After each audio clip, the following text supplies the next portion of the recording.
ఓం శ్రీ సాయినాథాయ నమః. కార్పడే కుమారుని ప్లేగు వ్యాధి. బాబా విచిత్ర లీలలలో నింగొక దానిని వర్ణించదను. అమరావతి నివాసి ಹಾಗೂ దాదాసాహెబ్ కార్పడే భార్య తన చిన్న కొడుకుతో కలిసి సీట్లో కొన్ని దినములుండెను. ఒకనాడు కార్పడే కుమారునికి తీవ్ర జ్వరము వచ్చెను. అది ప్లేగు జ్వరము క్రింద మారెను. తల్లి మిల్కి భయపడెను. షిడి విడిచి అమరావతి పోలనుకొని సాయంకాలం బాబా బూటివాడ వద్దకు వచ్చినప్పుడు వారిని సెలవు నడగబోయాను. గద్గద కంఠముతో తన చిన్న కొడుకు ప్లేగుతో పడి ఉన్నాడని బాబాకు చెప్పాను. బాబా ఆమెతో దయతో మృదువుగా నిట్లనెను. ప్రస్తుతము ఆకాశము మబ్బులు పట్టి ఉన్నది. కొద్దిసేపటిలో మబ్బులన్నీ చెదిరిపోయి ఆకాశం నిర్మలమగును. అట్లనుచు బాబా కప్ని పైకెత్తి చంకలో కోడిగ్రుడ్డంత పరిణామములు గల నా 4 ప్లేగు పొక్కలను చూపు. నా భక్తుల కొరకు నేను ఎట్లు బాధపడేదనో చూడుడు. వారి కష్టములనియు నావే.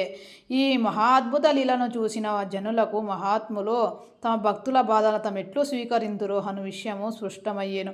మహాత్ముల మనసు మైనము కన్నా మెత్తనిది, వెన్నెల వలె మృదువైనది. వారు భక్తుల ప్రతి ప్రకారం ఏమీ ఆశించక ప్రేమించెదరు. భక్తులచే తమ స్వజనులుగా భావించెదరు. ఓం శ్రీ సాయినాథార్పణమస్తు. శుభమో భవతు. ధన్యవాదములు.